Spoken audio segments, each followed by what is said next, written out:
What's up, movie buffs? Ooh, that was a little loud, and I apologize about that. How you doing this fine Friday evening? I know that I had a Nick Mayfield in here, and I think I just kept on playing the intro. And what's up, man? I appreciate you stopping by. Not sure if you're still here, but I hope you enjoyed those new tunes. Getting blasted straight to your dome, baby. I just was kind of working on some new music today. Yeah, and that's about it. It was a pretty unexciting Friday for me. Had a lot of work to do at my day job, which coincidentally, it's right here. This is where my day job is as well. Hey, what do you think about that thing? I hadn't got the lighting quite figured out on it yet so that you can clearly see what it is, but it's a really cool Be Terrible logo that's illuminated. It's like almost a piece of plexiglass with the neon running through it. Super cool, man. I'm very, very happy about it. What's up, Nick Mayfield? Glad to see you still here, man. Yeah, I had a good time streaming last night, and I know this isn't Twitch, but I was like, man, I should just go live more often and just see what happens. See if people find their way here, you know?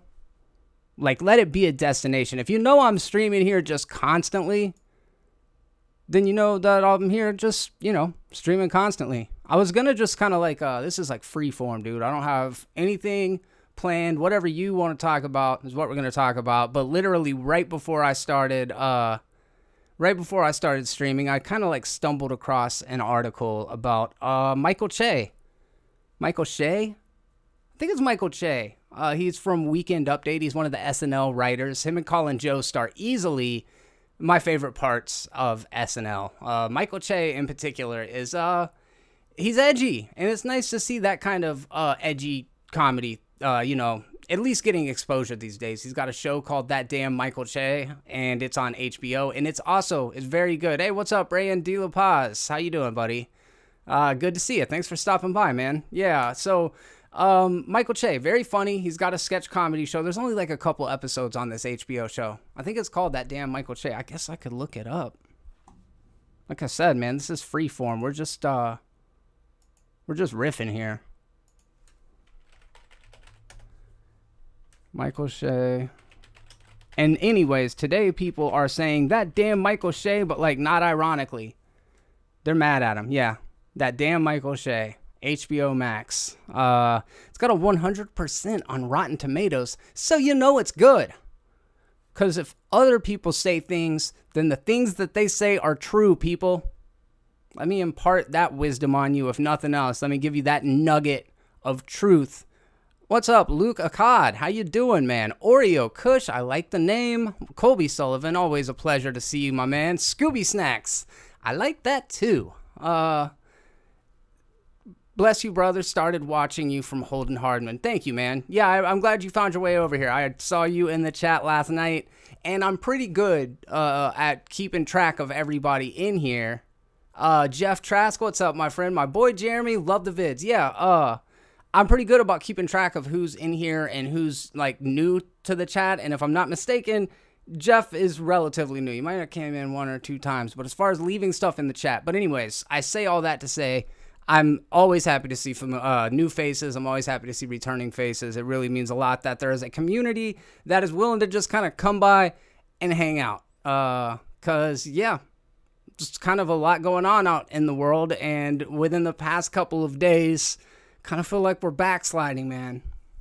Kind of feel like we might be spending some more time at home for some time in the future. And I'm not stoked about that.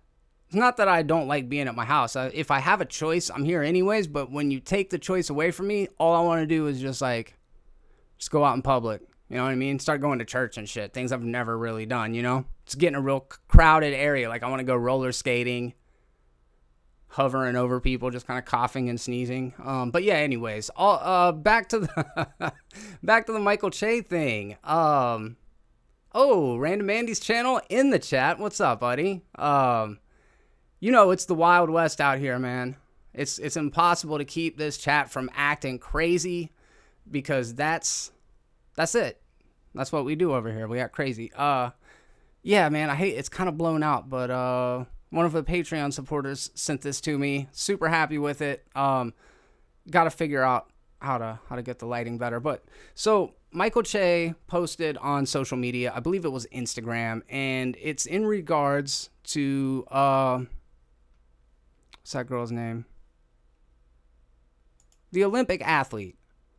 The really impressively awesome Olympic athlete, Biles. Man, I suck at talking about sports and topics of the current event nature because I just don't keep up all that much. But Saturday, this is according to, I apologize. This is according to Fox News. That's not how I found it, but when I Googled it, this is where it popped up. So I'm going to just take the story from here. Where did I hear it? The internet. I think it was YouTube a minute ago. But anyways, Michael Che wipes Instagram after Simone Biles joke backlash. I got hacked today was his alibi. And I got to say, I respect it, dude. I respect it. Simone Biles. Thank you, Peter. Yes. Hey, what's up, Daryl? How you guys doing? Yes, that is who I'm talking about. Simone Biles. And first of all, just so everybody's clear on which side of the issue that I come down on, because you either got to be on the A or B, like left or right, up or down. There is no fucking nuance in this world, baby. It is just hot takes from me. Boom. That's what I'm here for. I think she's way more talented than most of the people discussing this whole thing. Like, I'm not going to Monday quarterback. The girl said she was not up to it, and I don't know what she's going through. You know what I mean? Like, I don't know what is happening in her life. So for me or anybody else to be like, it's, not patriotic, it's un-American, she's a wuss, whatever the thing is, you're not competing on that level. Like, unless you can do a cartwheel, just shut the fuck up. You know what I mean? You don't get to weigh in on shit in a critical way if you don't know how to do the thing. You know what I mean? You can't be like, oh, she's weak. She's weak and she's an embarrassment to America. And most people aren't saying that. That's the shit take, right? Like, most people know that that's just a garbage take that people want to, be divisive about. But Michael Che came out on Instagram and he made jokes. And on one hand, I'm going to say people, shit takes and all that kind of stuff. And I don't agree with it. But I like edgy comedy. I like subversive humor. I know that there's a lot of conversation lately around how much power words should have. I'm also kind of in the school of thought that words shouldn't have any power, but I also acknowledge that to some people they do. So I get it. But like Michael Che making jokes about this girl, she's 24 years old. It's not as if she's a child. You know what I mean? And what he said is, I've got like 3 minutes worth of jokes on this girl. I'm going to go down to the cellar and try him out and tell him there, right? Implying that he's going to get in trouble on social media. And he got in trouble on social media. People went in on him, dude. All sorts of people were hitting him up. Yeah, he said, Che took to social media and said, man, I want to make fun of Simone Biles. I got like 3 minutes of Simone Biles jokes in my head, the 38-year-old continued. I'm going to the cellar tonight to say them into a microphone. As the dorky kids say, I'm choosing violence. He's an edgelord. That's his whole thing. He's a comedian, a professional comedian. He's on SNL, which is an institution that has, traditionally been very one way. And so to have something that's just a little bit, off of that it's refreshing. I've always really appreciated his perspective. Granted, on his sketch comedy show, some of his takes are pretty trash. Like, everything he says, I'm not like, fuck yeah, I want to follow you as a human being and believe every single thing that you say. You know what I mean? It's like, I can laugh at even shit that I don't necessarily agree with, which this thing I don't necessarily agree with. Simone Biles, she went through some shit with Larry Nassar, and some people messaged Michael Che or commented under his thing saying, like, here's a joke about Larry Nassar, to which he replied with a 9 out of 10, saying the joke was good. And then somebody else came out and made a racially insensitive joke, and he gave that joke a 9 out of 10 or an 8 out of 10. So, like, he's just being a troll. You know what I mean? But it's not that big of a deal. But, yeah, he ended up shutting down his Instagram account, and then his comment coming back was, man, I got hacked today. Can't believe they got me. Y'all know I only do jokes about white cops. It's all good now. I changed my password and everything. Then he fucking threw the baby under the bus, and he's like, you hear about the baby, though? That's crazy. All right, see y'all at church. I'm going to get there early. And like all of that, that's fine to me, dude. Like that's fine to me. And then people who can't take it, like the most literal minded people in the world are on Twitter. Like these motherfuckers have no sense of nuance. Hey, Matt Lane Fitness. What's up, buddy? No, Matt. Sorry, dude. I fucking put my flag in this topic. Nobody else on YouTube can discuss it. You know the rules, man. One person gets to make a video on it. That goes for Black Widow reviews and all that shit. One person. Everybody else back the fuck up. And you know I love you, but dude, I'm serious about this. King of the Hills 34, $4.99 super chat.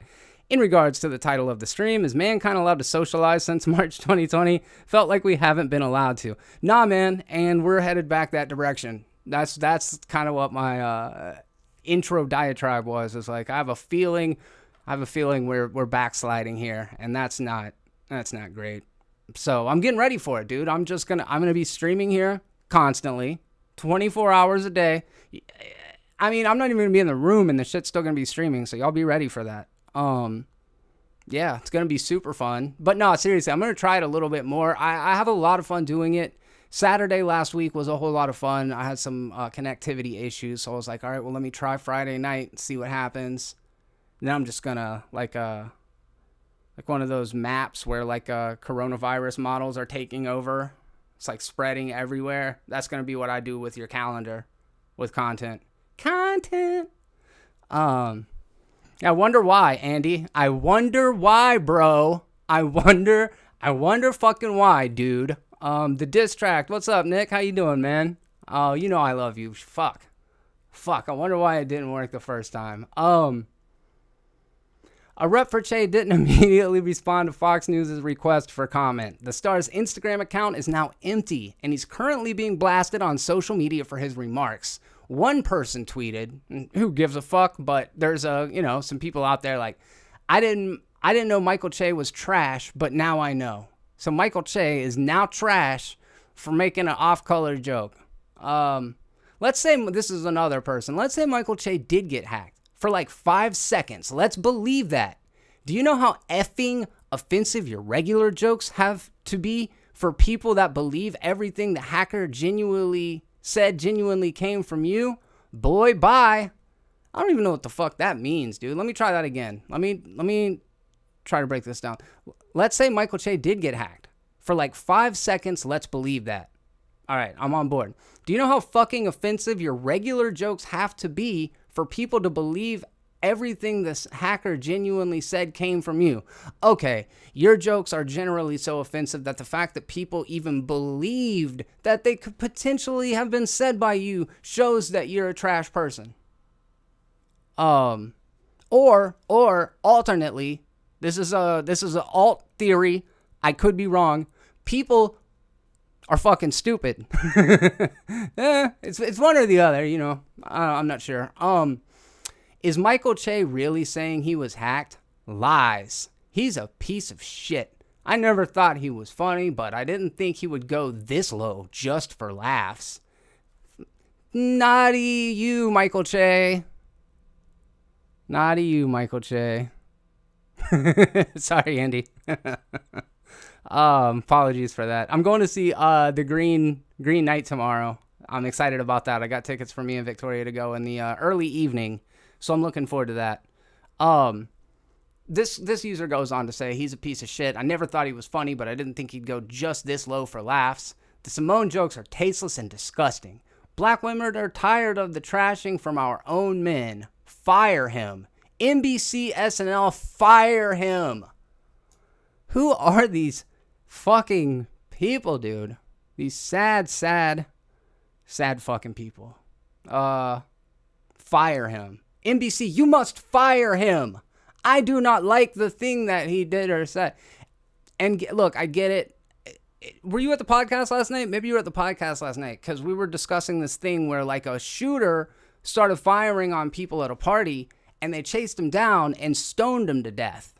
And it's got me thinking about stoning and like how society has always loved to publicly humiliate, degrade, and destroy other people, whether it be physically or now verbally, and I'm not trying to equate these two things. They're obviously not equal, but it just kind of shows a legacy of people liking to publicly lash and shame and the witch trials and whipping, what they did to Jesus in the Bible, all that stuff. There was like this public voyeuristic element to it, and people would come to watch the person get stoned.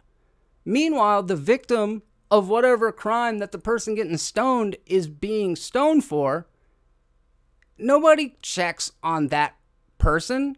Nobody fucking really cares about the victim. They would rather get their hands bloody over here than they would actually go over and be empathetic. If these people were as altruistic as they like to fucking finger wag and claim they are, then they'd be checking on the victims. That's my whole point about that. So yeah, it's like this crazy thing where people tend to think that retribution is more important than actually correcting any sort of wrongs or helping the victims recuperate or get better, or even rehabilitation for the perpetrators.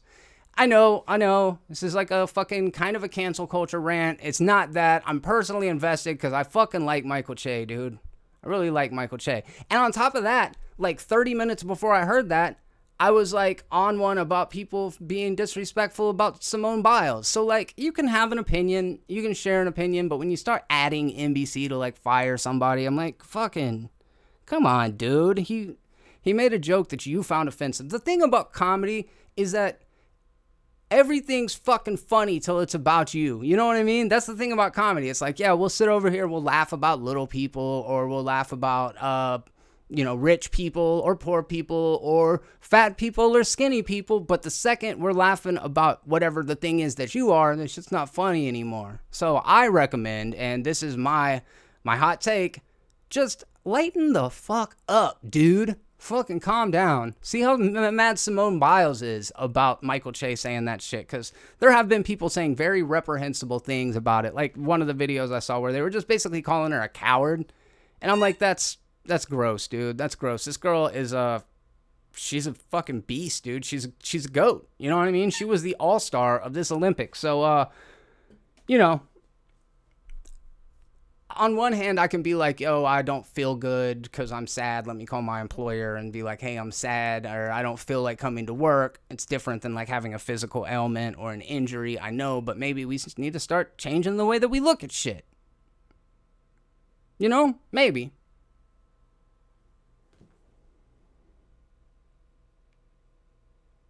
Yeah, man. Hey, what's up, Aaron? How you doing?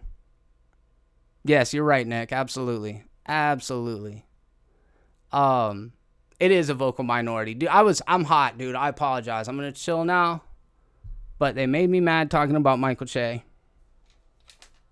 Whoever they are. I mean, that article from Fox News made me mad talking about Michael Che. Where did I hear this shit from? Because I swear to God, I wasn't just like browsing on mainstream media sites. Oh, shit, I still got the wrong thumbnail up. It is hot in here, y'all. Yeah, Colby, absolutely agreed, man. Nobody cares about this sport, and then all of a sudden it's like, you're an American patriot if you're into gymnastics. I heard somebody was like, yeah, she's like 4 foot tall, and it's like, yeah, it's gymnastics, dude. Everybody's short as shit in gymnastics. I gotta change that thumbnail, though. I don't want to false advertise to people. I wonder if I hit edit now.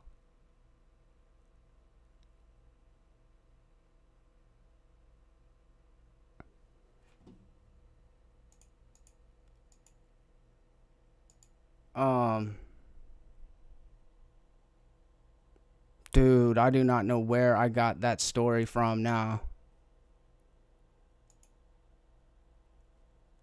All right, well, look. On Everything Sacred. Oh, wait, here we go. I was not looking at outrage news on Fox News, all right? You guys believe me, right? I was not going through Fox News looking at outrage shit. It came to me, and I was just responding to it, all right? All right? Hope you guys know that. Hope you trust me. It was Twitter, dude. Of course it was Twitter. So yeah, it was basically the same fucking thing. It was the same thing. You know what I was doing? I was like, I'm about to go live. This is what happened. I'm about to go live. I need to go on Twitter and see what's trending and what's going on that we can talk about right now. That way it's relevant. You guys are all on the same page. We're talking about it. And I go over to what's happening and I start scrolling down and I'm like, Scarlett Johansson sues Disney over Black Widow. Yeah, we talked a little bit about that. Keep on going down. And then what the fuck? And it got me, dude. It got me.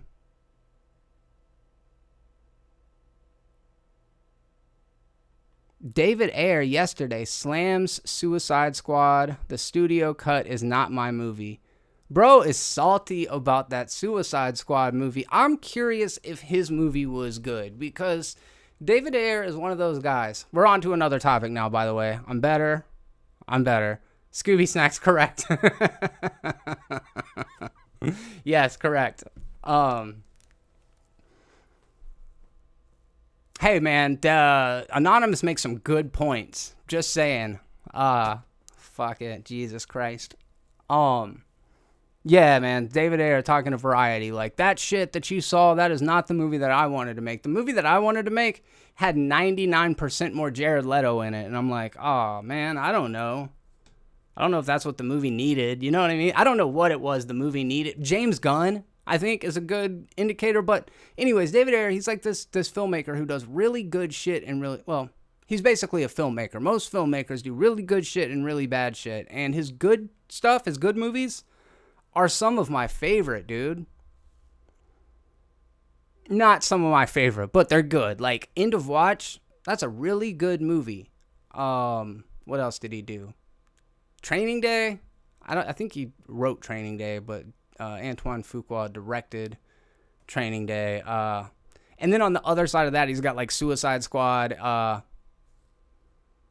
Sabotage, Bright, you know. They've got an audience, dude. I always was like a fan of David Ayer's earlier work and stuff. I remember talking to a buddy and like him just kind of changing my perspective a little bit on David Ayer, but I still like his stuff. I thought Suicide Squad was very, very bad. And this isn't like Marvel good, Warner Brothers bad. Even though a lot of times that is the case, but it's not because I have some like bias that I'm not gonna like some shit just because it's a DC movie. I'm stoked about seeing James Gunn's Suicide Squad. It's because you're a Marvel fanboy. Yeah, but it's a fucking DC movie, Jack. Why are you coming at me like that, Jack?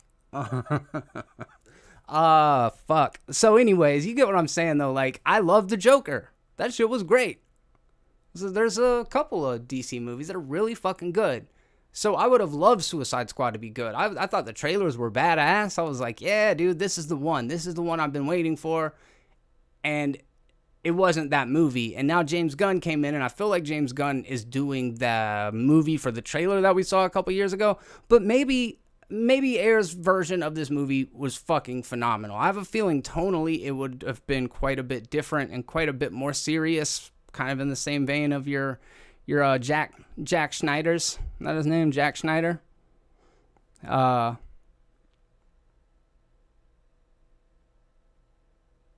so I think his movie is going to be a little bit darker. Sorry, I started reading again. But yeah, at this point, I kind of agree with y'all. That I would not mind seeing David Ayer's cut finally come out. And especially if they've got all the footage and they're like, look, we're not going to bring anybody back. We're not going to insert any shots. We're not going to fucking do all that shit that we did for Jack Schneider. We're not going to... Somebody corrected me in the chat. It's Zach. Fuck, I did not know that. So they're not doing a Jack Schneider thing. They're doing a Daniel Bayer cut. And they're just taking the footage that they have, and they're hiring editors to go sit in the editing bay and recut this thing. And here's your movie. David Ayer is sitting there, Daniel Jayer is sitting over their shoulder the whole time watching it. And like, this is my shit. That would be cool. But I don't know. I don't know that it would be good. And now, it's like that ship has kind of sailed, unfortunately. But here he is still talking about it because people ask him about it. Hey, David, what do you think about the fact that there's a new The Suicide Squad coming out? It's probably a terrible experience for him. But then he went and made Bright, and I'm like, how much did Netflix interfere with that, dude?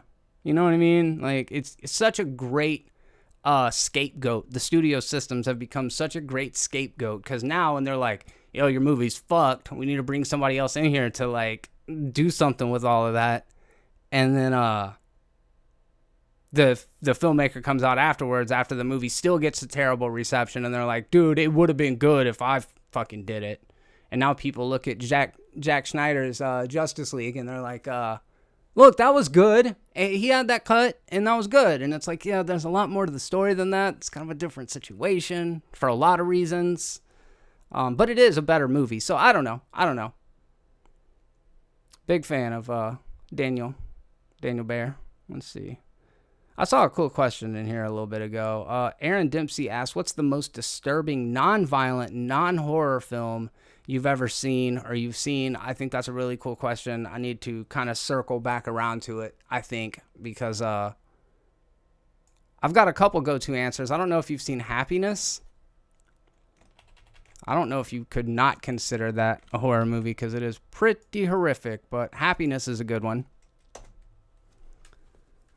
The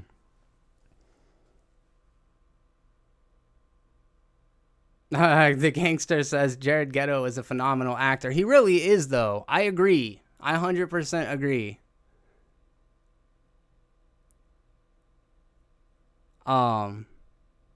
Happiness is a good one, but I'm going to keep going. Scooby Snacks. Studios need to let directors create their vision untouched. Even if it's a bomb, then at least you can blame the director and the studio doesn't take the hit.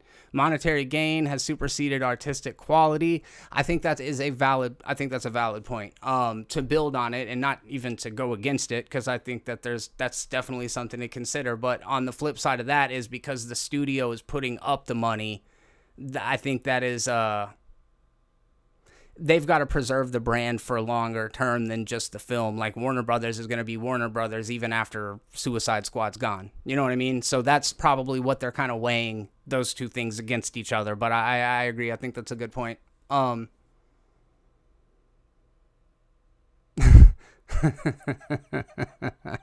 right, I need to see that video, Doug.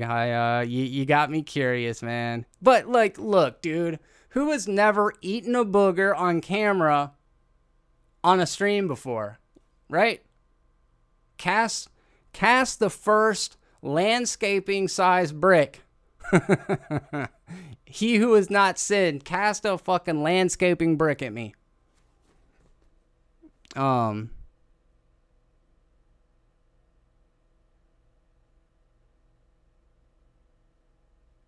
we've been watching him since My So-Called Life in regards to Jared Leto, and that is absolutely, man. What was the song? It was I don't think it was the Jared Leto song, right? There was a guy named was it Joey Lawrence? That song, How Do You Talk to an Angel? It's like trying to catch a falling star. I don't remember what his name was, but there was like one single from the show. But yeah, I watched that back in the day. And Jared Leto is a very talented actor, and also probably far be it from me, I don't know the fucking dude, but he seems like just a real douchebag. You know what maybe that's just me, but when I saw all these like teenage girls walking around in midsummer gowns, like we're on Elysium, whatever fucking, it's a tour retreat where I think he gets to stick his finger up the butts of everybody that pays for a ticket. I made that up. Not that last part. I think it's a weird sex cult. And then he's like sending fucking condoms and shit to his coworkers. Come on, man. Hey, what's up? Spiky299999. Zach Crackham, thank you very much. Thank you very much. Hey, the Cat Drums is here. And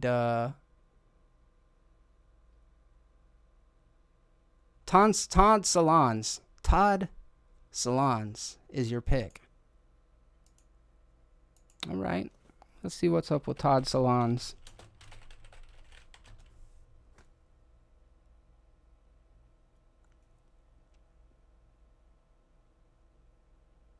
Oh, I see you, dude. He's the one who directed Happiness. Yeah, yeah, yeah. And Welcome to the Dollhouse. I didn't even put that together until right now. Yeah. What about Sallow? What is it? 120 Days in Sodom? Yeah. My younger brother watched Cannibal Holocaust last night for his first time, but I know that's a horror movie, so it doesn't count. Sallow is real fucked up. Hard Candy, pretty messed up.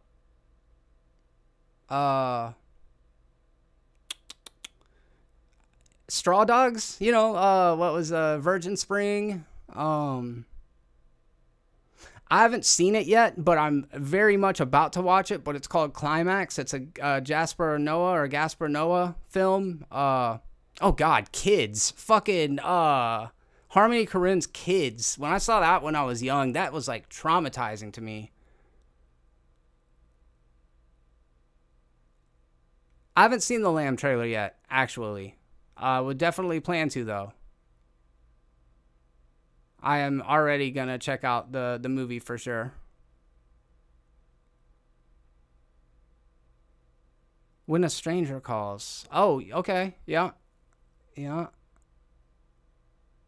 Climax is messed up. I don't know how I missed that one. Enter the Void. Obviously Irreversible. Anything by Lars von Trier, Antichrist. The House That Jack Built, which I guess those are kind of both in the horror vein. But how about, not necrophiliac, what the fuck is it? Nymphomaniac? Yeah, man. That motherfucker makes some messed up movies. And then Nicholas Winding Refn. Drive wasn't so much, but like Only God Forgives, dude. Fucking Neon Demon? What the fuck? I would consider Neon Demon to be a horror movie, I think. It's kind of hard to like put those in a box, though. Yeah, man. There's some crazy movies out there. It's good that there are filmmakers out there like that. I watched Old the other day, and I didn't think it was all that good, personally. But yeah, I'm very excited about Suicide Squad, which is coming out next week. I've been looking forward to seeing The Green Knight, and I showed Victoria the trailer for it the other day, and she's like, all right. I mean, it definitely looks like a weird art house kind of fantasy movie, and I'm like, yeah, you're right on top of it. And I was going through a list of A24 movies with my bud the other day, and he was kind of saying that A24 has been letting him down lately.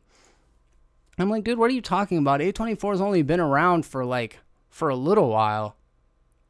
And he's like, nah, dude, they've been around for years. Whatever, their first movie was like released in 2012, and I'm like, what? And I think it was right. Let me pull up the list of films here.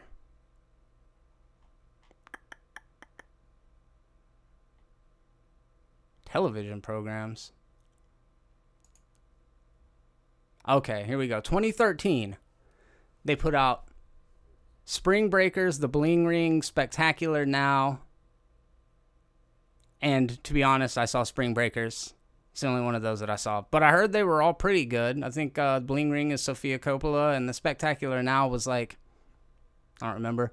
2014, Denis Villeneuve's Enemy? Yeah, man. Good shit. Good shit. Yes, Ex Machina is incredible, and I totally agree with you.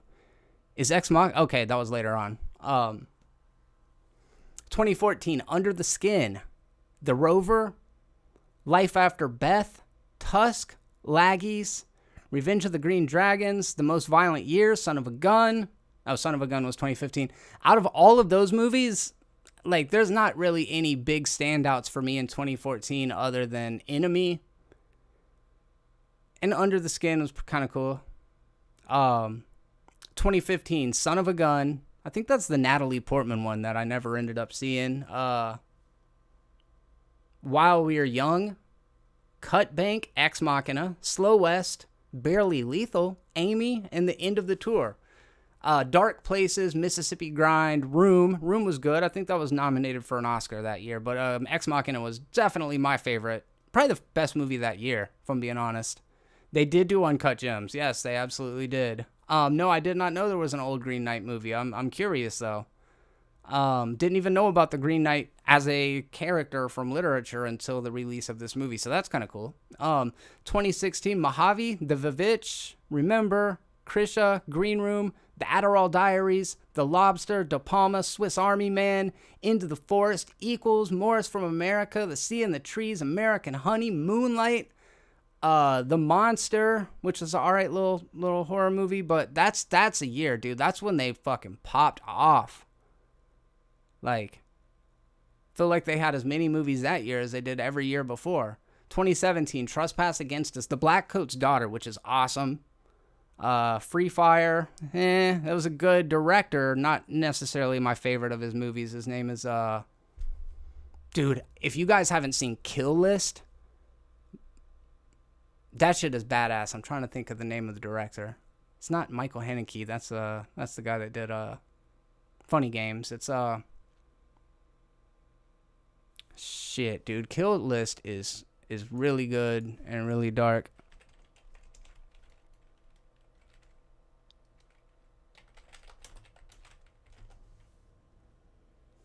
Most Violent Year I heard was good, Cody. I need to check that one out. That's Jessica Chastain and Oscar Isaac, I believe. Okay, so Ben Wheatley is the director that I'm talking about that you should check out. He did The Honeymooners. He did Kill List. He did Free Fire. He's done a handful of other things. One of my favorites is A Field in England. It's this black and white movie about a bunch of like almost like they're basically pilgrims, but over in maybe they're here. No, I think they're in Europe. And the movie's black and white, and it's like a hallucination. Like the whole thing is a trip from them eating a bad batch of mushrooms or berries or some shit. So I imagine it's like Climax. I imagine it's a lot like Climax. But definitely check out Kill List. Highly recommend that one. 2017. The Black Coat's Daughter. Yeah, I mentioned that one. Okay. It Comes at Night. A Ghost Story. Good Time. The Florida Project. Killing of a Sacred Deer. Lady Bird. The Disaster Artist. Again, dude, 2017. Just fucking bam, bam, bam, bam. Over and over again with just fucking bangers, dude. 2018. The Vanishing of Sydney Hall. The Last Movie Star, Lean on Pete, Backstabbing for Beginners, First Reformed. Hey, I've heard of that one. How to Talk to Girls at Parties, Hereditary, one of my favorites. Woman Walks Ahead, 8th Grade, seen that. Hot Summer Nights, Never Going Back, A Prayer Before Dawn. Prayer Before Dawn was good. Slice, I don't know what that is. The Children Act, mid-90s, that was very good. 2019, Outlaws, Climax, High Life. Under the Silver Lake. I need to watch Under the Silver Lake. I heard that's good.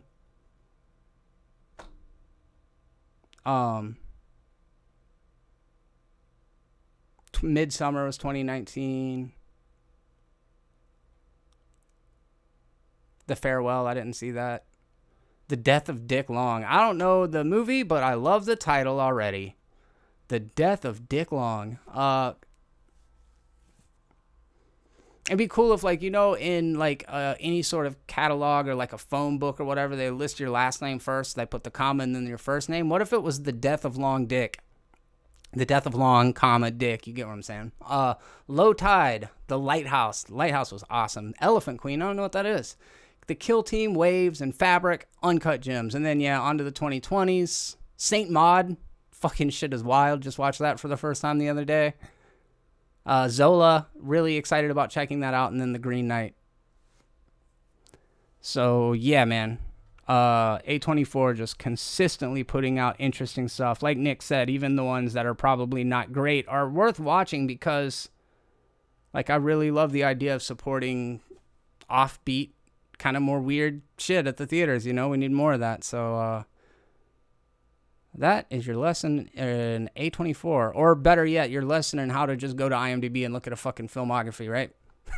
All right, what else is going on, though, man? I've been thinking about the Scarlett Johansson thing, and just the more that I consider it, the more that I just come back around to, like, Scarlett Johansson deserves that money. Like, they should. I don't know what they should have done, maybe done it behind closed doors, but I almost feel like there's like a strong arm negotiating tactic at play here, and I love it. I'm all for it. Go out to the public first so that everybody's watching. Um,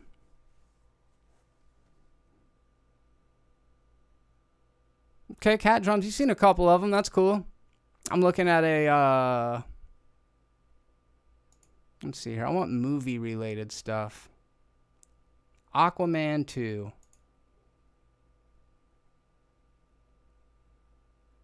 Aquaman 2. Oh my god. Alright, I'm gonna try again. That's a big fail. They just try to keep you fucking irritated, man. Me. Trying to keep me irritated. Sir John of Norway, what's up, my friend? Cody Bassett. Oh, you've been in here. TMS SMT.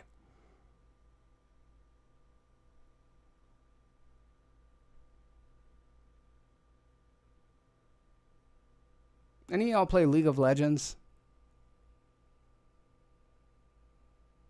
Just kind of a random question, but yeah, I don't know, man. I've been like very negative on the Indiana Jones thing, and I'm like, damn, dude, I don't know if I want to see 75-year-old Harrison Ford out there struggling. Like, you know that scene in The Irishman when they de-aged De Niro?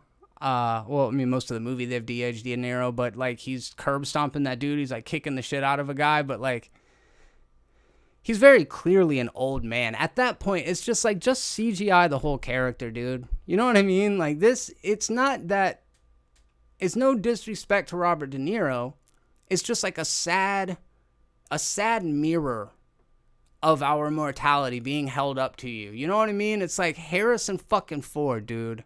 Han Solo, Indiana Jones. He's an iconic.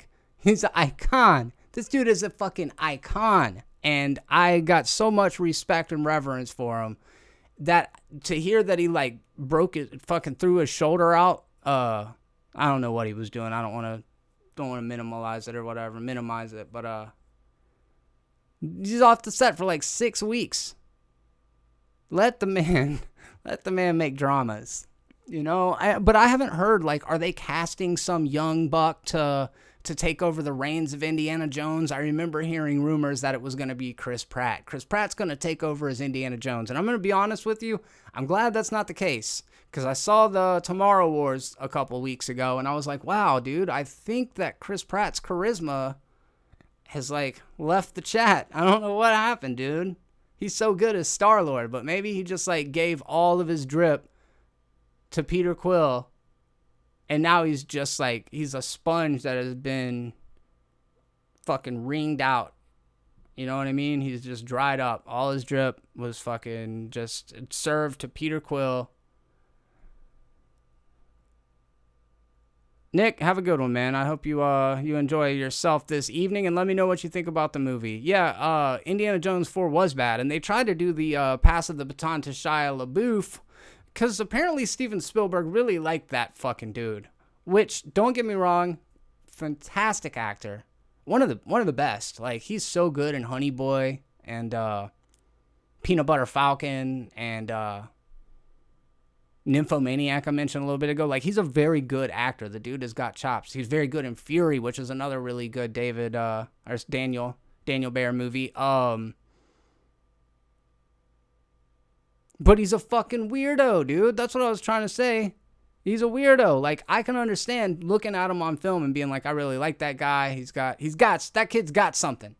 But then when you meet him and he's like, this guy is eccentric, to say the least. He's like method actor, fucking pulling teeth out, getting tattoos all the way across his stomach, for a role in a movie where the shirt never comes off. What was his name? Psycho? Another David Ayer movie. Don't remember what it was called. I think it was called Latinos or Gangbangers. I'm kidding. I mean, I wouldn't be surprised if David Ayer named it that, but I don't endorse that sentiment, all right? That's all I'm trying to say. Nothing will beat The Last Crusade for me, but I will give it the benefit of the doubt. The Last Crusade is very good. The Last Crusade is sometimes my favorite of the Indiana Jones movies. I mean, you got to give it to Raiders because it's the original and everything, and it's really fucking good. But then, like, The Last Crusade's got like 3 generations of Indiana Jones in it. It's got River Phoenix as the young Indy, and then Sean Connery as Indy's father. And they get to do a lot of the old jokes in that one. And that was like 30-something years ago. I had to check my watch real quick. Like 30-something years ago, or less than that. Maybe it was like 20-something years ago. Look, I'm not good at reading watches. That's I think what we're taking away from. Oh, hold on now. Spade's World said that Harrison Ford was stoned on weed and faked an injury? What? Ooh, this is spicy, you guys. Hold on now.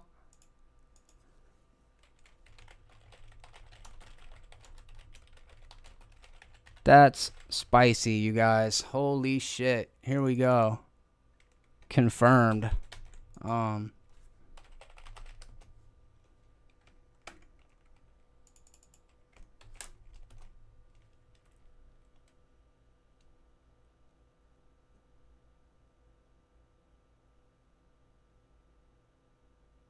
Oh, here we go. Here's some fun stuff. According to comic book / movies, so you know, bet your life on it.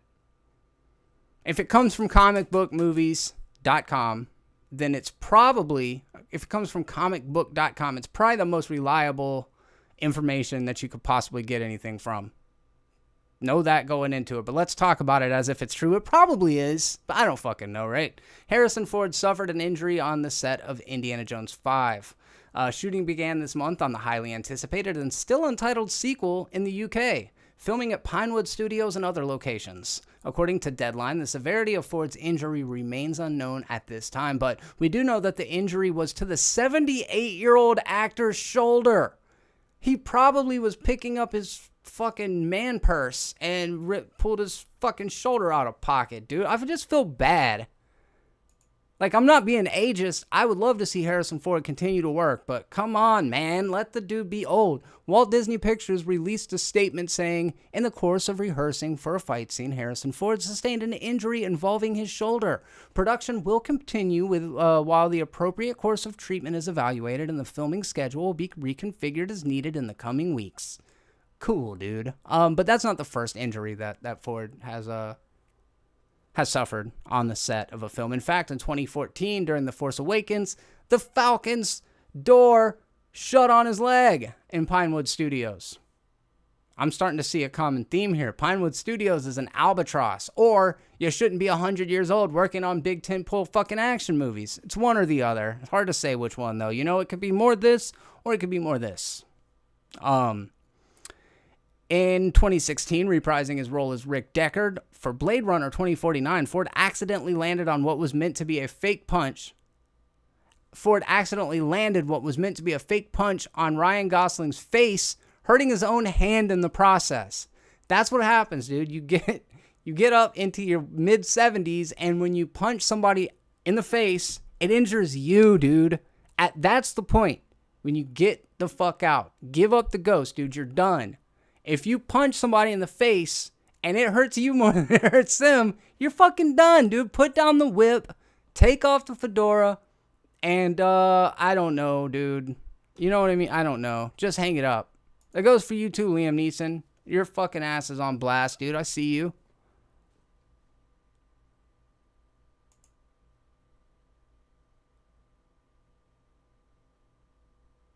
Oh, if the question is whether or not Harrison Ford gets high, I mean, I think so. I think that's pretty common knowledge.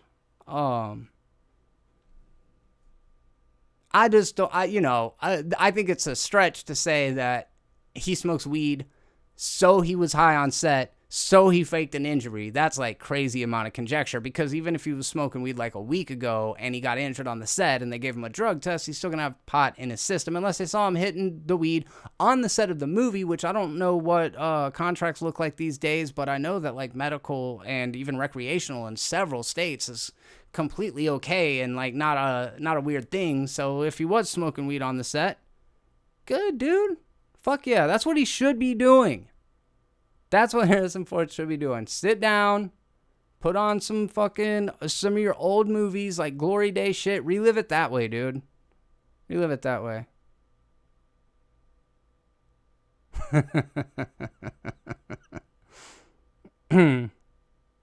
Random Manny's channel wants to know if he should punch one if he ever gets the chance. My instinct is to say no.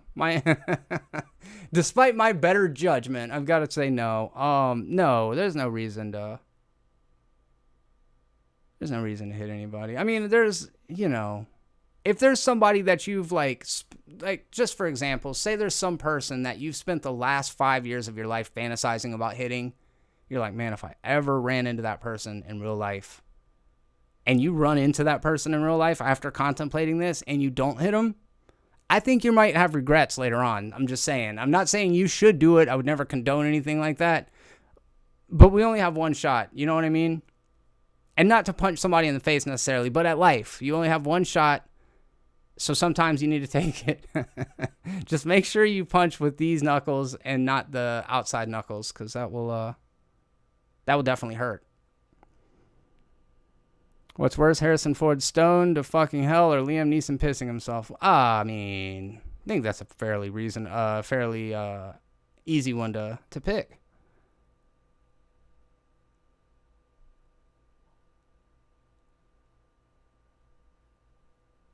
Hey, what's up, Woods27? How you doing, man? Yes. No. I'm just going to start cryptically saying yes and no, and you guys can decide what I'm even answering. Oh, boy. All right. But that's not the only things going on in Indiana Jones, because this is his 5th time playing the character. Introduced in Raiders of the Lost Ark, of course. His last outing as the character was in Kingdom of the Crystal Skull. In what year? I know some of you probably know already, but when I saw what year Kingdom of the Crystal Skull was released, it like put shit in perspective for me. It was released the same year as YouTube was created. I don't know if that helps. Yes, that is correct. That is correct, Colby. It is 2008 when Indiana Jones and the Kingdom of the Crystal Skull was released. And I didn't like it. I didn't like it at all. I don't really want to... This is according to Ford. I don't really want to give them what they want to see. I want to give them something they didn't anticipate seeing. I remember somebody saying something dangerously close to this, and his name was Rian Johnson, and the movie was The Last Jedi. Be careful, Harrison. Those people that you think love you, they'll fucking turn on you, bro. They will chase you down in the streets with landscaping bricks and stone you to death if you say some shit that they don't like, dude. I've seen it fucking happen, dude. Old people getting stoned to death with fucking landscaping bricks. Happens every day. Every day. YouTube was 2005? Is that right? I don't know, man. Maybe it's when... I don't know, man.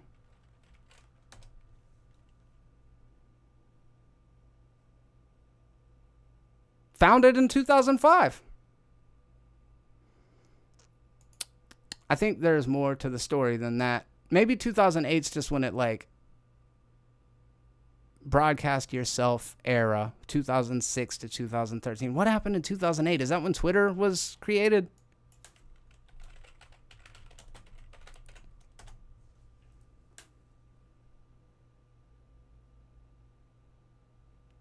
Yes, Twitter was 2008.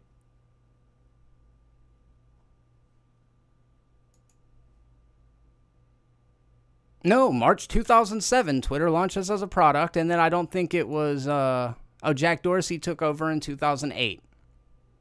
And that's, I believe, when they started launching hashtags. And then Dorsey steps down and Evan Williams takes over as CEO? When does Dorsey come back into the pit? I thought that he was like the... Yeah, Dorsey comes back in 2015. Crazy, man. You know what's funny? I will take Twitter over Facebook all day.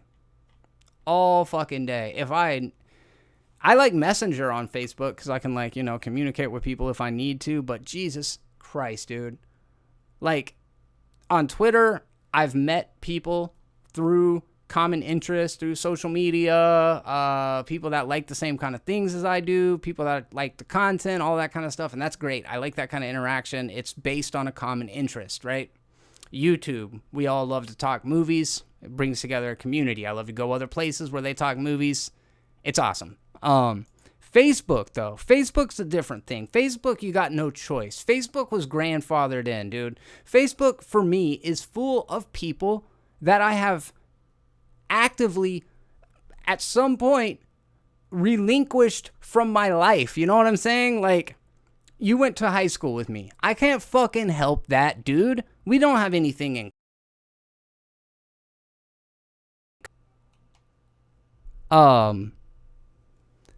my aunt. We don't have the same anything. You're just family. I don't have a choice in that shit. I mean, you're fine for an aunt, but I don't really care what you're fucking thinking about. And then there's so much misinformation on Facebook. But yeah, I see a couple people bring up Facebook groups, and those are all right. Those are all right.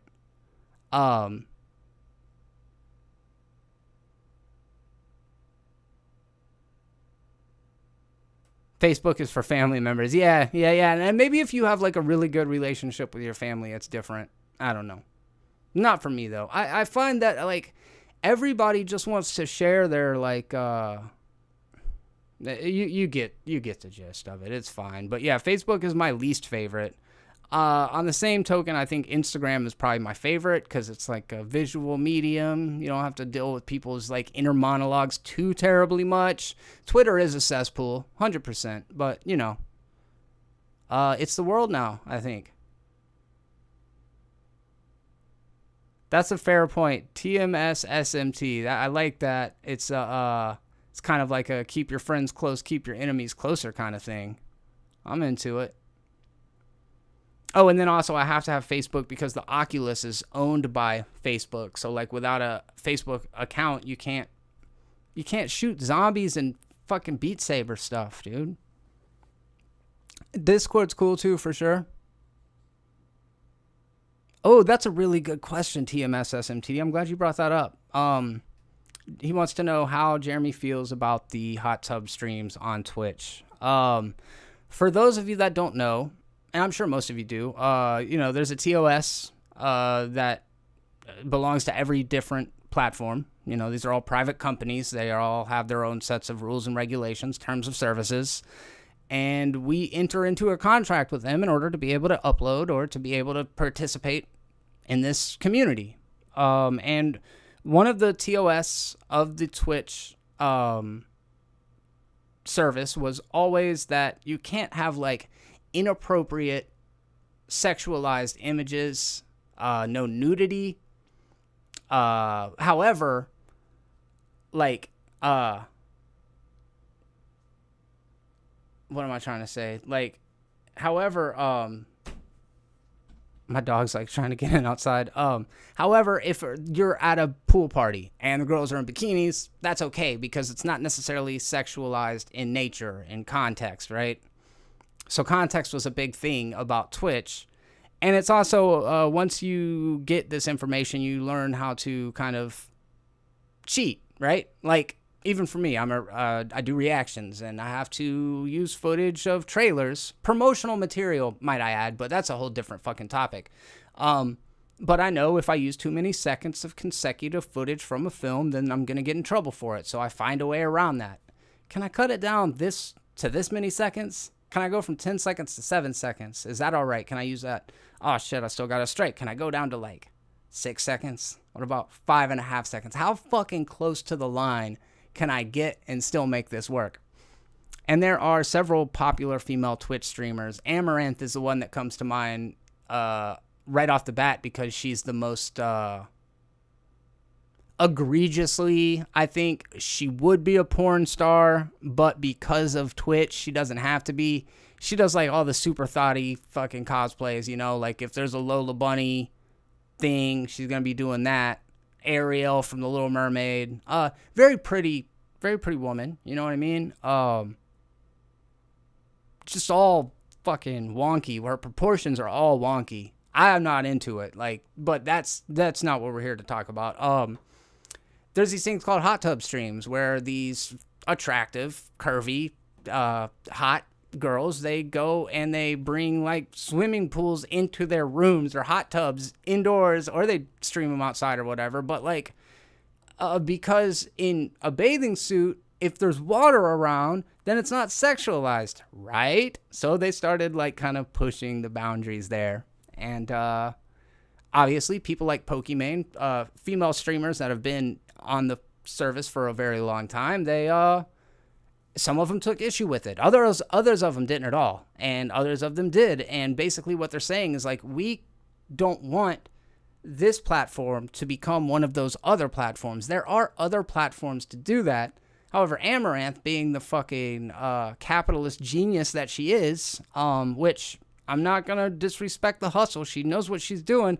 She's selling sex and that sexualized image of fetishized, you know, from Bowsette to fucking, like I previously mentioned, Lola Bunny to Disney princesses. And she does very, like, erotic stuff with those costumes. And she knows what she's doing. She's selling sex to children who are allowed to go on Twitch because of the terms of service. Which comes, this gets to me. This comes to my opinion in the conversation, and the cat drums as well. He just mentioned Chatterbait, and I agree with that. There are so many platforms for legitimate sex work for women. You know, I don't have strong feelings that I'm like pro sex work, but I also like, I don't know people's lives, and I try not to be like judgmental or critical. And I also say, like, in a capitalist society, you make money by questionable means, right? What do you mean, Jeremy? Let's get into a deep fucking conversation about this. How do I navigate this one? In a capitalist society, you are selling guns to get rich. Let's look at the richest families in the country. You know, you're selling guns.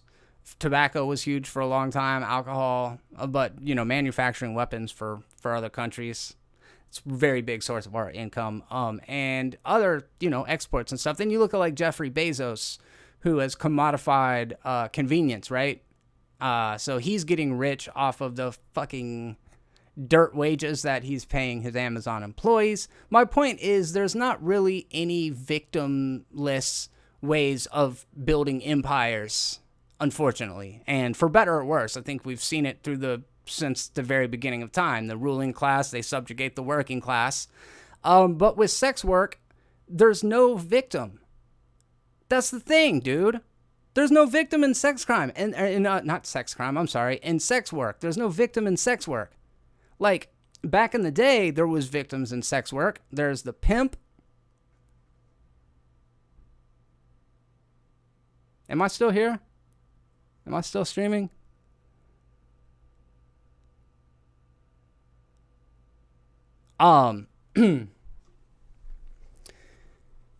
Yes, in traditional sex work, prostitutes were typically, you know, human trafficked into prostitution with sex, drugs, violence, a combination of the three of them. And then the pimp was paid to protect the lady, because these ladies actually had to physically meet with their johns, and that would sometimes go terribly wrong. Well, now these girls can do it from the safety of their own home. Nobody knows exactly where they're at. If they're okay with sharing their bodies with the world, then why the fuck shouldn't I be? Because it's a victimless crime. Do these girls have daddy issues? Inconsequential. You know what I mean? Maybe some of them do. Fuck. Definitely, probably some of them do. But shit, who doesn't? You know, like, in what line of work does nobody have issues? You know what I mean? So anyways, Revant777, what have I just logged into? Sex work, that was the point, and it's related back to the Twitch thing. So, if these girls want to go do sex work, that's totally fine with me. But if they want to do sex work on platforms where there are specific rules against it so that they can keep the target demo from being like corrupted, then maybe we should like respect that. You know what I mean? Like Amaranth could go over and do OnlyFans. She does fucking do OnlyFans and make a ton of money. Or she can go do Chatterbait. Or she can go do other ones. I don't fucking know what. Chatterbait's the one I know of. And boy, do I know.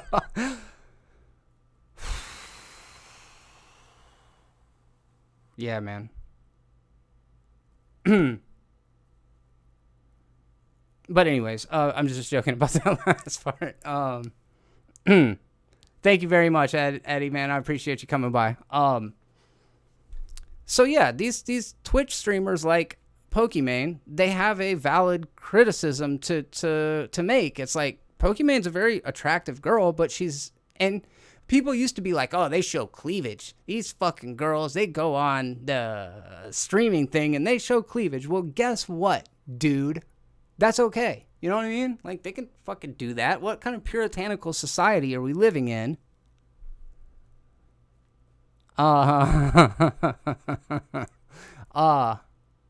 It's just so much like us imposing our values on other people. And as long as these people are using the right avenues to do whatever it is that they want to do, then I'm okay with that, you know? Like, absolutely. Support it, 100%. Just stay the fuck off Twitch, because at the same time, these kids deserve to be able to watch game streams and not have to, and the parents should be able to trust that their kids can watch Twitch and not have to contend with that kind of shit. So, anyways, hopefully that is the down the middle take that you were all hoping for. What's up, Patty O'Kane? How you doing, man? I'm excited for What If. Absolutely. Absolutely. I'm also excited for the future of the multiverse in general at the MCU Studios or Marvel Studios. Matt Lane Fitness wants to know what Chatterbait is. Open another browser window, Matt, real quick. Type in Chatterbait, go to the female section, and give it a wink.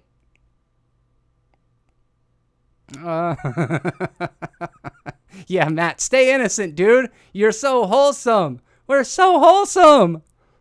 Give it a wink. I'm just kidding. It's a webcam site. It's a webcam site. That's all. And I don't know why people are saying don't look it up. I can't for the life of me understand. No, Matt. It's a legit site, but you don't got to do it now. But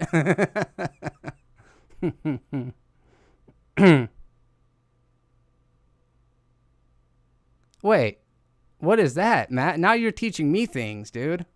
Now you're teaching me things. I don't know what that is.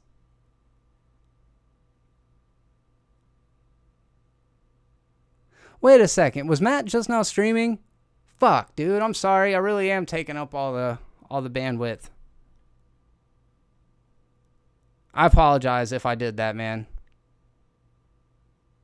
Oh, Random Andy's channel. If you want to drop a link, I can pull it up. That's interesting.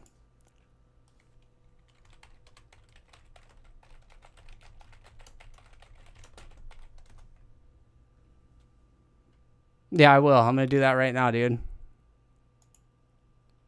So let me pull up my browser window to share it with you guys. This is probably going to be sick. It sounds so much sicker than...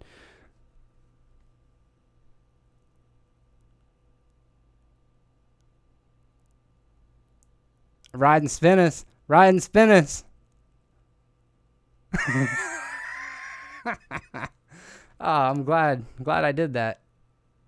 Glad I did that.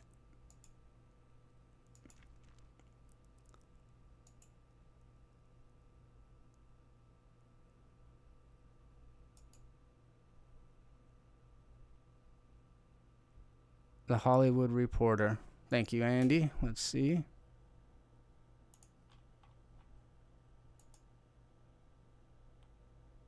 "12 minutes ago." Yeah, this is hot off the press. The Scarlett Johansson lawsuit. Disney's response is a gendered character attack. All right, let's see what's going on here. The statement from the advocacy organization reads, while we take no position on the business issues of the litigation between ScarJo and the Walt Disney Company, we firmly stand against Disney's recent statement, which attempts to characterize Johansson as insensitive or selfish for defending her contractual business rights. This gendered character attack has no place in a business dispute and contributes to an environment in which women and girls are perceived as less able than men to protect their own interests without facing ad hominem criticism. You guys know what ad hominem criticism is? It's when you're having a debate about an actual issue. Like you and I, we're talking about women's reproductive rights, and we're having an engaging conversation. We're bringing up points and counterpoints, and then all of a sudden you're like, yeah, well, I fucked your mom. That's ad hominem. All of a sudden you've turned this conversation, this debate about issues into a personal attack, and that's what ad hominem is. So don't do it. It discredits your entire argument. That's my personal take on ad hominem. And as somebody who's a mass debater, I mean, dude, I debate so much, like every week over on Alex Hampton's channel. As a huge mass debater, I feel like you should never use ad hominem because it makes you seem like your debate skills just aren't that strong. A quick catch up for Woods 27 if somebody in the chat wants to let him know. Basically, Woods, Scarlett Johansson had a contractual agreement with Disney to take a percentage of the box office gross from the movie Black Widow. However, they decided to go day and date with the release of the film on Disney Plus and in the theaters, and anything that was made on Disney Plus, the streaming service, did not go towards the box office revenue. So what she made is less than what the movie made because of the fact that it didn't all get played in a theatrical release, which would have been difficult, but that's my that's what I've got. Let me see what the statements were. Black Widow star Johansson filed a lawsuit Thursday against Marvel owner Disney, claiming that putting the Disney Plus caused her to lose out on considerable bonuses. Okay, yeah, I was just saying that kind of stuff. And don't get me wrong, Disney was put in a tough situation. This whole coronavirus thing, it fucked a lot of shit up. I mean, there's no denying that, right?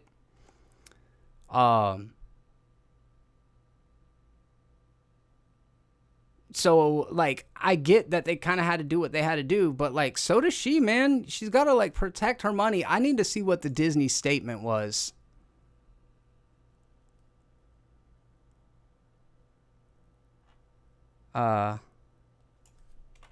Disney's reply to...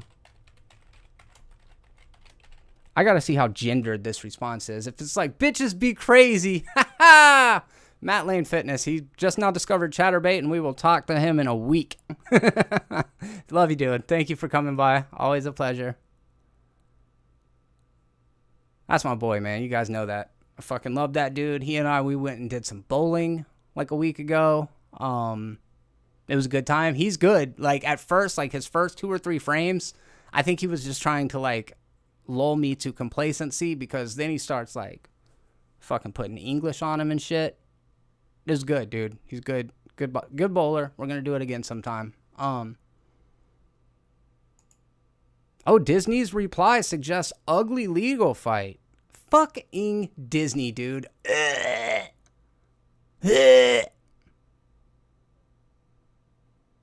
Where is their statement? It's no secret. No, that's not Disney either.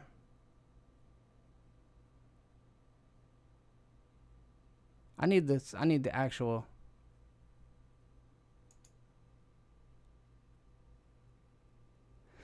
There is no merit whatsoever to this filing, Disney said in an uncharacteristically blunt statement. The lawsuit is especially sad and distressing in its callous disregard for the horrific and prolonged global effects of the COVID-19 pandemic.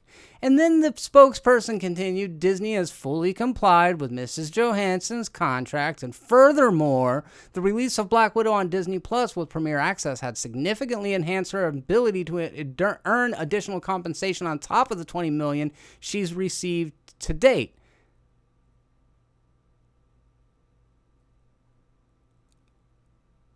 Okay, now I'm even more confused.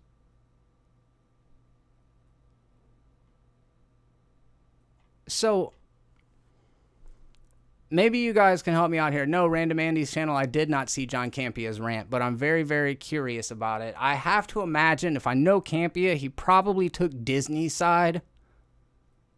But I'm assuming here, maybe I shouldn't do that. Maybe it's not that.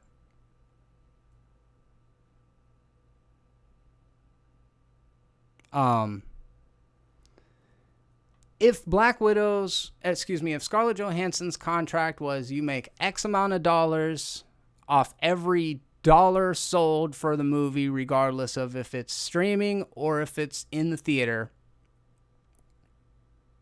it's tough. If the contract said you make X amount of dollars from the box office sales, right? Let's say the contract says we release the movie in theaters exclusively and you make 5% off box office sales. Then the pandemic happens. Well, now Disney is in a situation where they still, because when Black Widow was released, it was released in the theaters. They still have the option to be able to strictly release it in the theater. By doing the day and date, it's going to reduce the amount of box office gross from the movie theaters. However, now there's this extra revenue being generated for the streaming side on Disney Plus. Was there a section in the contract that was basically like, if we do decide to run it with Disney Plus at the same time for any unforeseen reason, then you're going to make 10% off of the sales from the Disney Plus thing? Because that's kind of what this is framing it as. It's kind of framing it as she could make more money off of the streaming service than she could have off of the original take. Because I think the $20 million was flat fee. They're like, here's your $20 million, and then you get, because she's a producer on this fucking movie, and then you get a little something extra. We sweeten the pot a little bit for however much this movie does at the box office, because we haven't given you a movie in the past 10 years, right? So, like, she's been a good soldier. She did fucking Black Widow for a long time. Lately, it does feel like her vibes have kind of changed a little bit about the character, about the legacy, about how things started up versus where they ended up. Started out versus where they ended up. And I get it, dude. Like, I mean, I think that's just part of growing as a person. I'm not the same person I was 10 years ago. I have different feelings about the very same things that I did that. So Andy just now clarified a little bit for me and said the contract never included Premier Access, and they never talked new contracts, which is wild. King of the Hills 34 said, no, he takes the contract side always, in reference to Campia, which is usually the company, but not this time. Colby Sullivan, no, he's sided with ScarJo. Holy fuck. John Campia on the right side of fucking history for once. Not for once. He's all right. He's fine. Good for him, though, dude. And yeah, as you guys are giving me a little bit more details here, that's fucking insane. Fuck them. You know what I mean? Like, okay, and then on top of that, you know how I feel about it. Fuck them. I also, like, who was that group?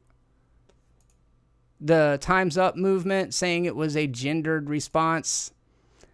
I mean, I think they referred to her as Miss Hanson in the article, which was gendered.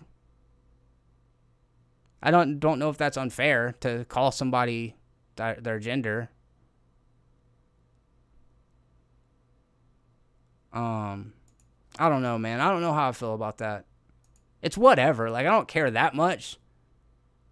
But it's just kind of like stoking the fires of the wrong part of the issue. Like, are you guys trying to help, or are you trying to get fucking the watchdogs, the ones screaming about cancel culture? Are you trying to get them to come over and try to fucking cancel you?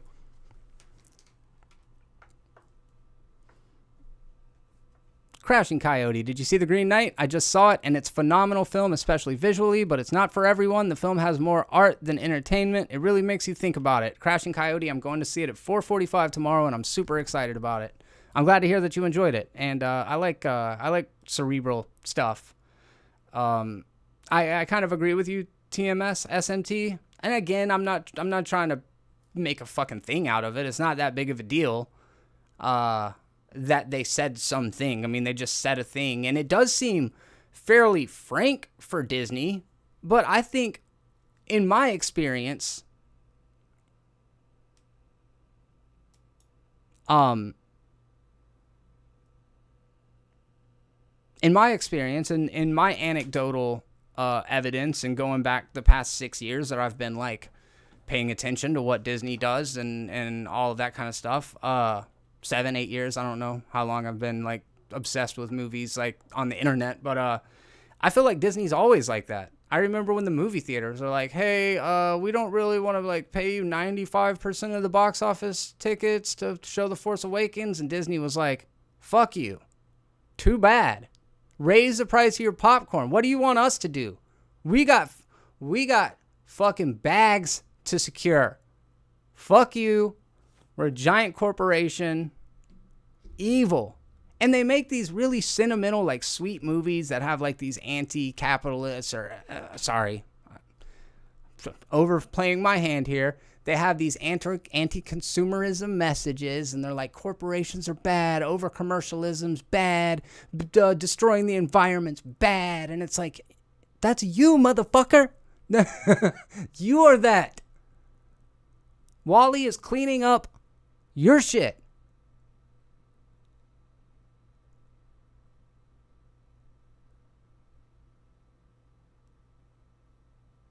I don't think that what Disney did looks good for them at all. I think that right now, especially with Time's Up and Me Too behind her, especially with the cultural climate right now,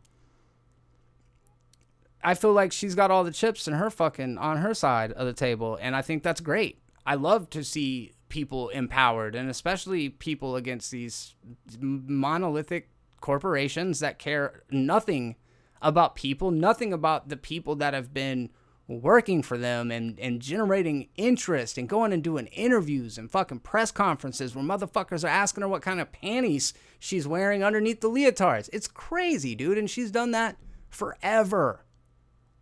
And now she's just asking for a piece of the pie, and they said, we're going to do things differently, and fuck you. That's crazy, man.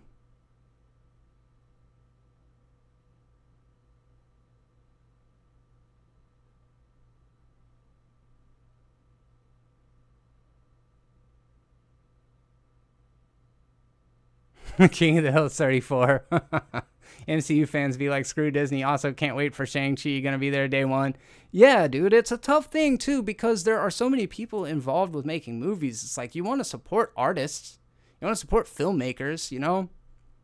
You want to support actors, screenwriters, people that you admire. You know, these people are there because they're, well, because they get fucking the Brinks trucks of money dropped off at the front door, but also because they are passionate and have some aspect of that they want to help a story be told. And I love that. I love fiction. Can't get enough of it. So you want to support those people. And yeah, Shang-Chi looks great. And the story of any of those numbers of stories that I kind of criticized a moment ago, coming from the filmmakers or the screenwriters, there is still validity to it. I'm not trying to like discredit the fact that the message has meaning. It's just that you have to, I, as a consumer, have to reconcile that, like, yes, I do love Scarlett Johansson. I even love Kevin Feige, I think. He seems like a cool dude that likes a lot of the stuff that I like. But when you start going higher up the chain than that, those people don't care about movies. They don't care about art. They don't care about the magic of Disney or whatever fucking sentimental attachment we have to it from when we went to the parks when we were younger.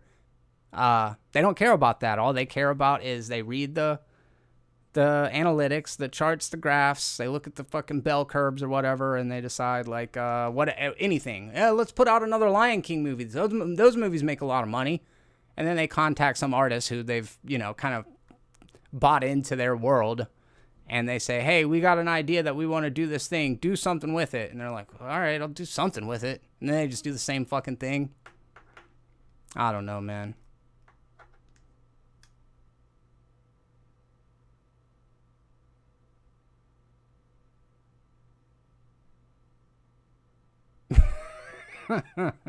Thank you for that, Ravent777. Now all the Black Widow toys will be the Yelena version of Pew's deal with a fraction of Scarlett's. And also, I assume they had an agreement in place before offering Premiere Access, but it's a case of no publicity is bad publicity, and is this a clean break with that version of the character? Yeah, I mean, Black Widow felt like that, you know? It felt like this is the definitive end of it. So at this point, Scarlett's not worried about having to be the good soldier anymore. She's going to get that fucking bag because the entire time, Disney was making so much money.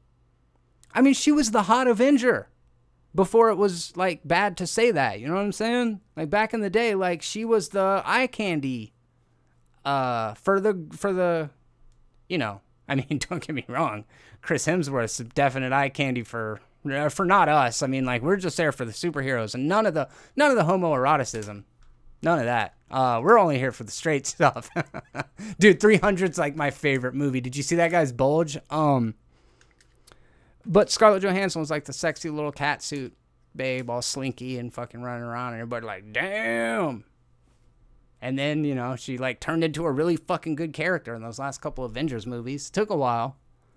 So she deserves it, man. I'm just like, I'm word vomiting at this point. I don't know what the fuck I'm talking about. You know what I mean?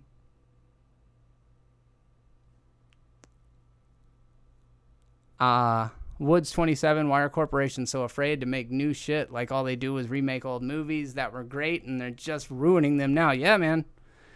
It's the safe bet. It's the safe bet, you know? And really, they will keep doing the safe bet over and over again if it generates the most revenue, because the corporations, the studios, they're not in the business of making art. They're in the business of making money, and that's a very tough thing for a lot of people to reconcile. And I think that's a big difference between something as commercial as an MCU or a Star Wars movie, which I love. I know I always feel like I have to like go back and backtrack and say that. I have a lot of love for those. I go see every one of them. And then on the other hand, though, like you look at a movie like The Witch, that movie wasn't made to make money. That movie was made for such a specific audience. Or The Lighthouse. Like, that shit doesn't have mainstream appeal, you know what I mean? But people seek it out because people do want something that is a little bit more,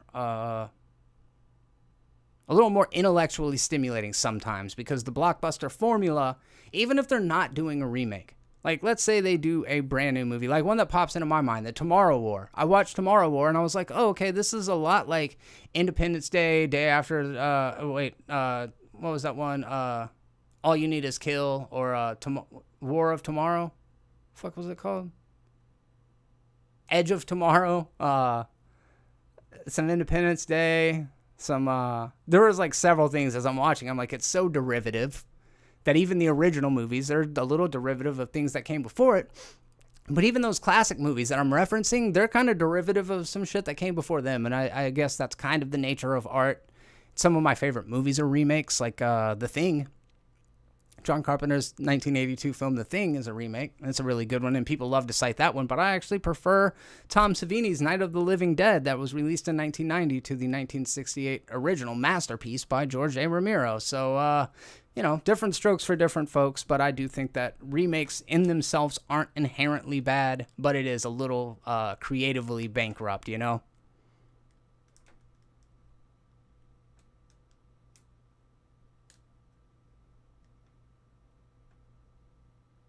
That's interesting. Okay, Rabin, sorry I'm fucking up your name, but I just watched Black Widow again tonight, and how many lingering shots on her butt and 0 on Pew's, and Scarlett was a producer.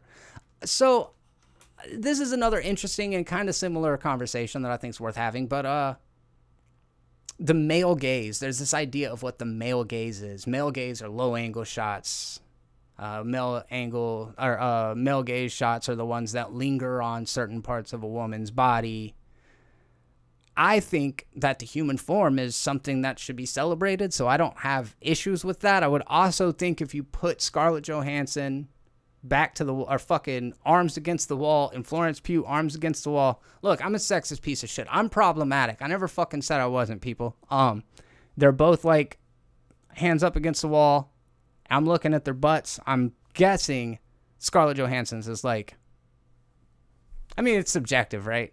I'm not saying Florence Pugh's a lovely lady, you know what I mean? But Scarlett Johansson is just fucking their ratios are right, dude. Like, when I talk about the human form, like her actual bust to hip to waist ratio is like so in line with that classical proportion. What do they call it? Like the golden ratio. She's almost fucking physically perfect. That's what I'm getting at here. That's what I'm trying to say.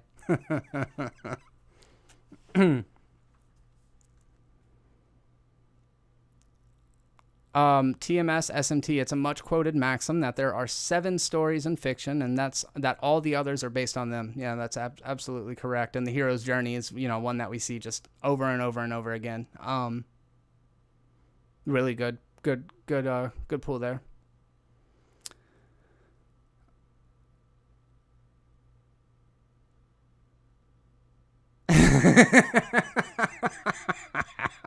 TMS SMT, man. Fucking fuck you, dude.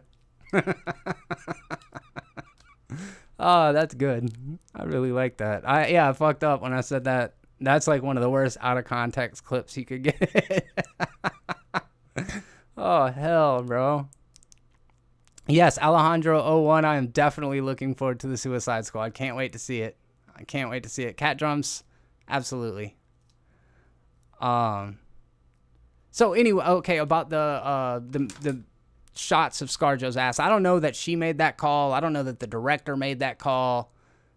The cinematographer made that call. But like I think emphasize the body. Like when Chris Pratt was getting like deloused or whatever in Guardians of the Galaxy, and he's not got a shirt on and the camera's like whirling around him, or like when everybody's groping up Thor on the fucking ship in Endgame, and I'm not being like, they shouldn't do that. I'm just saying, like, it should be that. Like, we should be able to be, sexual. Like, that shouldn't be some weird, shameful fucking thing. And if you think about the MCU, think about Tony Stark then versus Tony Stark, well, pour a little out for fucking Tony Stark. But before that, he went from being like an alcoholic and a womanizer to being like, a family man at the end. But between those two things, just like a more boring version of himself. It's like, I got all the quips, but none of the complex emotional fucking weight until Civil War, which that like really redefined the character and all that shit. But yeah, I liked him when he was struggling with a lot of the things that he was dealing with in the comic books. And I thought it was kind of ballsy to deal with a character like that. But times and sensibilities have changed. And I try to stay up with it and not just be like, I'm old and I don't understand, even though it's been like that for a while now. Like every time I go on TikTok, I'm like, I'm old and I don't understand. But, yeah, I don't know, man. I think we should pull up the side by side. Somebody just pop in here.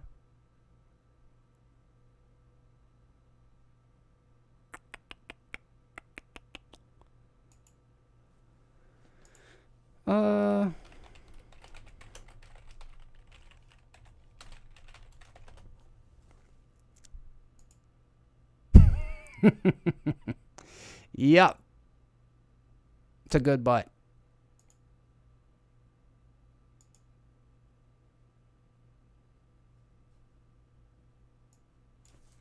You guys got to do your own research.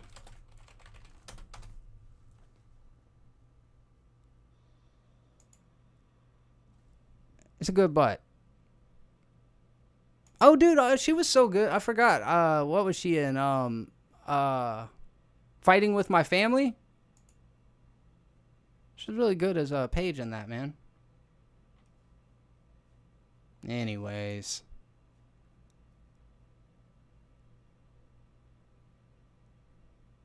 What are we talking about? Male version of The Little Mermaid.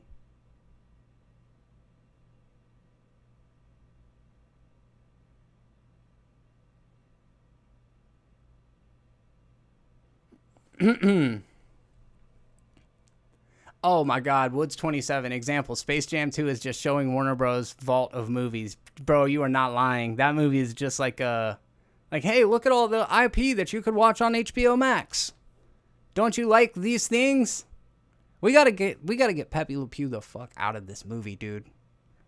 He's got a kind of rapey vibe. I mean, yeah, the Droogs, they raped a woman in front of her husband and murdered them both. used a ceramic penis to kill her after they raped her, after they invaded her home. I should say R-worded her. That way I can, like, try to keep this thing monetized. After they R-worded her, throw them in there. They'd just be, like, background characters. People on Twitter are too stupid to have ideological consistency. They're going to get mad about this very sexually aggressive skunk. Don't get me wrong. What am I saying? Should they have taken the droogs out? Nah, man, I think they should have left Pepe Le Pew in and just made a joke about it. Like, if somebody was like, hey, that kind of behavior is not okay today, that would have been fucking cool, right? Maybe not. Maybe it would have been pandering, or maybe somebody would have been like, Space Jam 2 goes woke. But I think it would have been funny if they're just like, hey, buddy, that kind of attitude doesn't fly these days with our modern sensibilities. And it would be like an opportunity for reform. You know what I mean? Maybe Pepe Le Pew comes back woke. Maybe he comes back and he treats women with respect. And he says, hey, do I have permission to paint myself up like a cat and come and get gropey with you? And maybe the girl would say, yeah, I'm a cat, but I'm down to try and experiment sexually with a skunk. And that's real progress, people. Cartoon skunks having sex with cartoon cats.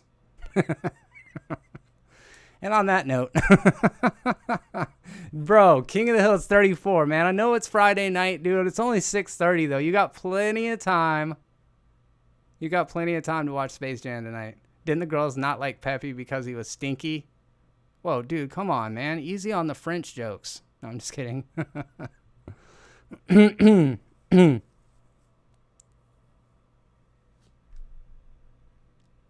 Oh, Ravent, thank you for that insight. Part of my point, as an outsider, Americans always seem to suggest that post-Me Too culture precludes such objectification, yet it obviously doesn't, at least not in the Black Widow case.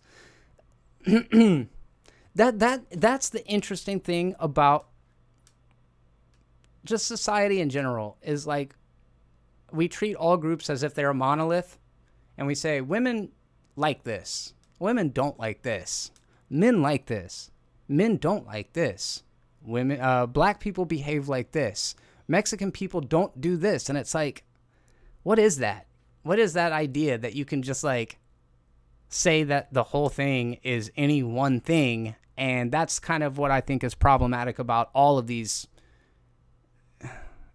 movements, identities, subsets of culture, you know, like when you say that women act a certain way or want a certain thing, are you talking about straight women or gay women, black women or white women, women from China, women from LA, women from Connecticut, you know, 20-year-old women, 80-year-old women? People's experiences are dramatically different. Now, you can't even say that all 80-year-old women have. I mean, people's life experience. That's why I think fucking, what do you call them? Horoscopes? Zodiac signs? That shit is for kooks, dude. Fucking kooks. Like, what time you're born, like, what fucking month you're born dictates who you are? All right. Now, Sagittarius, they're like this. No, everybody's a little bit like that. You're just focusing on that one part of them because you read some shit. Whatever.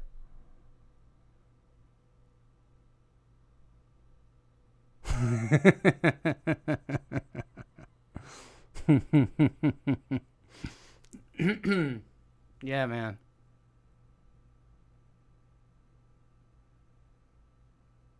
Jesus, Colby. Bro. Oh, that's good shit. That's good shit. As a man, I classify everything I do as mansplaining. Now you deal with it. Yeah, dude. I can't help it. I'm cis white male explaining everything. I know, dude. I fucking know. You don't have to tell me. I know. And I apologize. Oh, shit. What else is going on, man? I guess I need to probably wrap it up.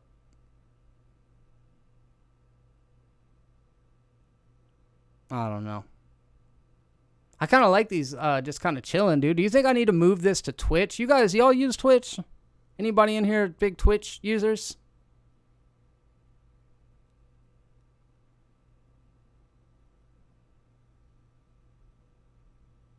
Woods 27, No Way Home trailer will release? No, I do not. I am very curious. Patrick Stewart in the chat. What's up, buddy? Thanks for coming by to hang out. King of the Hills uses Twitch. I'd be curious. I don't know that. I would say 90% of my audience would not follow me over there. So I'm going to continue to do it here. I'm just curious how the live streaming thing works on YouTube. And it seems to be good. I mean, I haven't had a lot of viewers at any one given time. But a lot of you guys have hung out for a while, and I've got 20 likes. If you haven't clicked the like button, do me a favor. Take a second to do that. It really helps out. There's a couple of people that I've been watching lately that do Twitch streams, and then they upload to YouTube as well. So I've been thinking a little bit about it, but not like I would love to just use Restream and just stream to both at the same time, but then I have to pay a monthly subscription. Mark McKeever in the chat. What's up, my friend? What did you guys just get a notification? If you didn't, it's fine. I'm surprised to see that y'all like both showed up within a minute of each other. Mark McKeever. Dude, you see it back there? It's a beauty. I was saying at the beginning it looks a little blown out as far as not being able to clearly see what it is yet, but I'm going to have to just tweak the lighting setup a little bit so that I can get that baby on display. Out loud.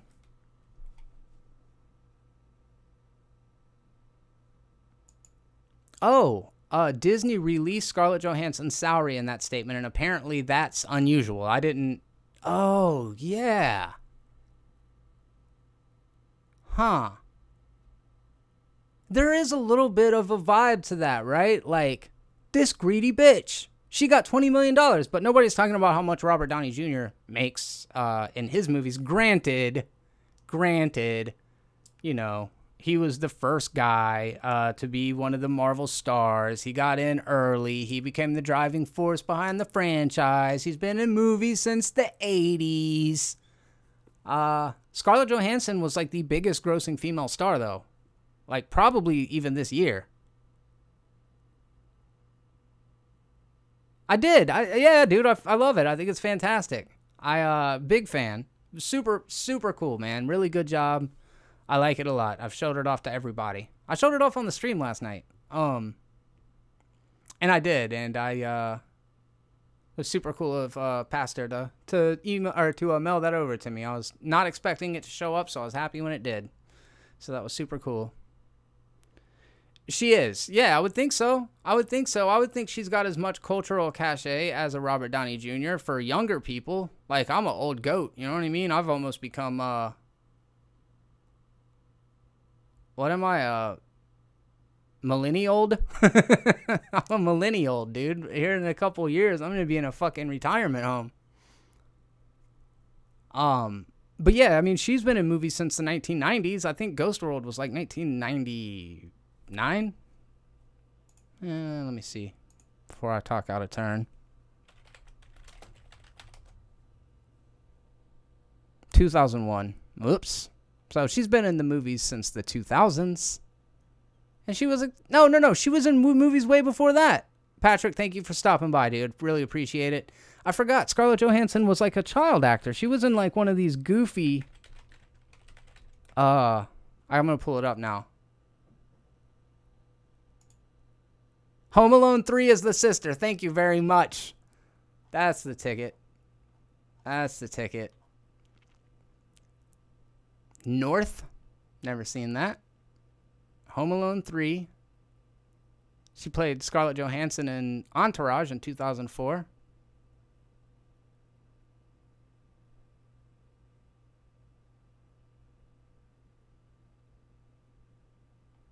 She's been in a bunch of Woody Allen movies. I don't know if that's a good look.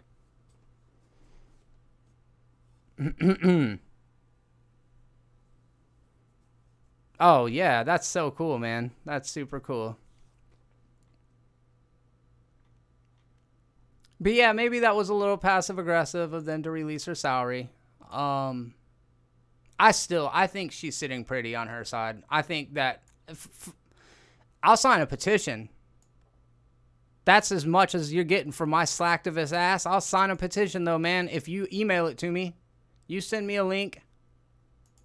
If I have to sign it by hand, like if I have to print it and then sign it and then like fucking scan it and like, but if I can just check a box, like just click here for your auto e-signature, I'll do that much for it. That's as much as you're getting from my Slacktivist ass.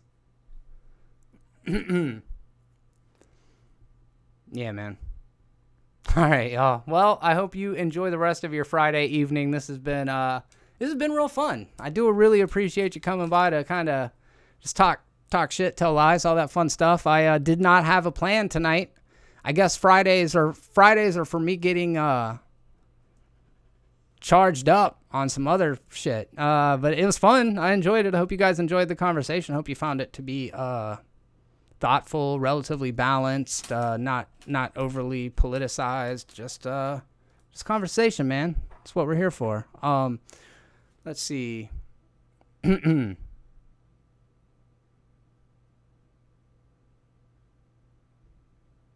Yes, it is. Yes, it is.